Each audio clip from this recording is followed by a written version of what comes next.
Hello everyone, it's Mary. Welcome back to the channel. I am bringing you a very fun, summery, bright strawberry card.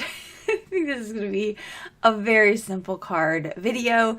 I don't think I put enough of these out there, if I'm honest. Sometimes I just like to make a card, but I don't share them. So I'm going to do that today.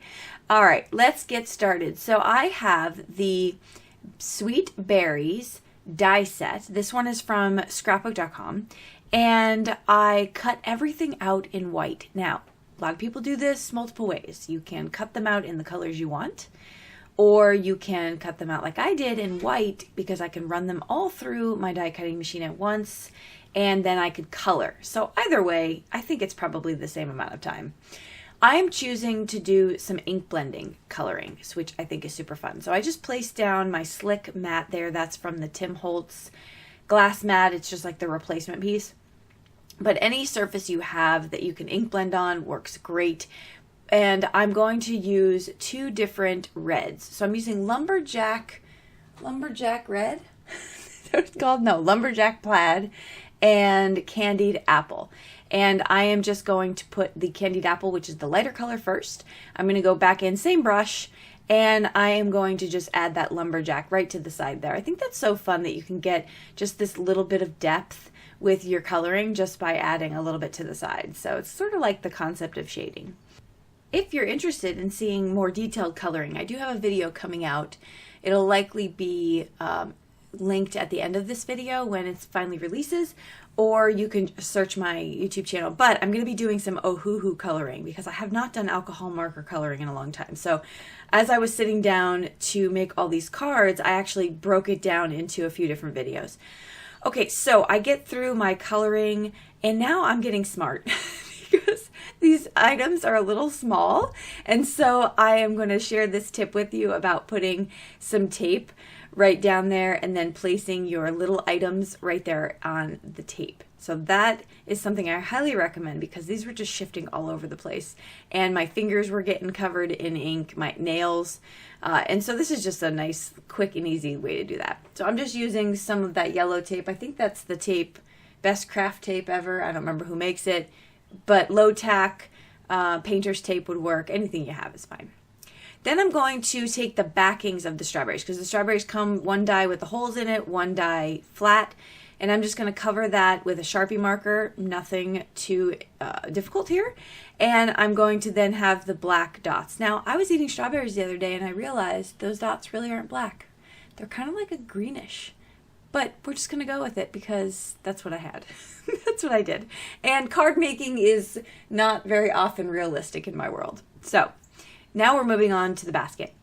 Now the basket is in two parts as well. You can see the front and the back. So I do like that. I think that front die adds a lot of interest to it. It's just not like a flat basket. Now I'm going to take out my Sweet Berry paper pad. If you know, if you've been hanging out with me any length of time, I don't use a lot of pattern paper. In fact, the only pattern paper I have are little, these or the 6x6 paper pads. I just found that over the course of my 20 years of crafting, it hasn't been 20 years. I started in 2007. I'm digressing. It's what, 15 years of crafting? There were years where I just stockpiled pattern paper and it's was just taking up way too much space. So I only keep the paper pads. I feel like if I'm going to use something, I'll use it from there, and I keep a very small stock in. So, of course, I'm not recommending that you do that if that's not what your paper pad loving heart is telling you to do. Just keep that in mind. All right, so we're finishing up my strawberry. They're so cute. Okay, now I have my cherry here, and I'm just going to place some liquid glue on top of on the back of the stem, front of the stem, back of the cherry. And we're going to take that and put that to the side, let it dry. Okay, so let's start putting the card together here. I'm going to take out a smaller stitched rectangle and I'm going to die cut that with the pattern paper looking like this, like the plaid kind. I thought that was so super cute. And so I get that run through my die cutting machine, and it's much smaller than an A2 size. So it really is going to be sort of this focal point on an A2 card panel. A2 card panel is 4 1/4 by 5 1/2. But I'm okay with that. I like it. I think this is really cute. It's kind of bringing all of my images into one small area on the card.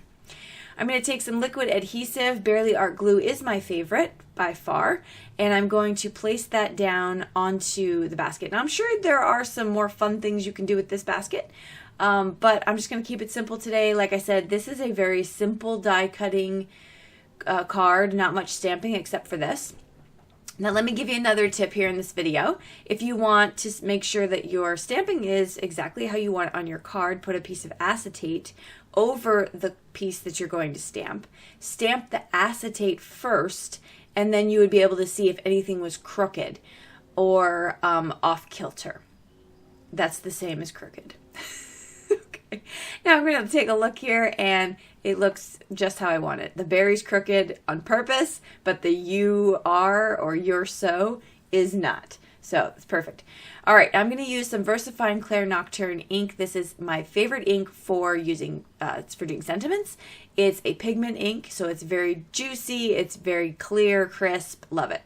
Now I got my placement down before I started gluing it. Like I kind of wanted to see what I was doing there, so keep that in mind. I didn't just blindly do it. And then I'm going to pop up my basket because I figured that gives it a little bit of dimension. That's super fun. So I'm just going to use some foam tape to pop up the basket. And then I'm going to add my cherry and start putting my whole card together. So again, very simple card. I just really wanted to play with some of the products I had, and I wanted to share it with all of you. So if you are interested in checking out any of the items that I'm showing you in this video, you can always check out the list below. So if you're watching this video, you can hit that show more button and it'll bring up a list of all the things I'm using in the video. As always, feel free to ask me questions or clarification on anything in the comment section. I try to reply to those as soon as possible. So I am going to close this up. The last thing I'm going to do is put some Nouveau Glaze on. Now I find Nouveau Glaze to be the absolute best for this technique. The consistency that it comes out of the jar just falls perfectly in place. There's no clumping. I don't have to manipulate it anywhere. It just comes out super, super smooth. So in the still photos, you'll see this close up, what it looks like when it's dry. But I thought that added something really, really nice to the card. All right, don't forget we can connect on other social media platforms by clicking down below. You'll see a link for that as well. And I will see you all in the comments down below and in the next video. Bye-bye.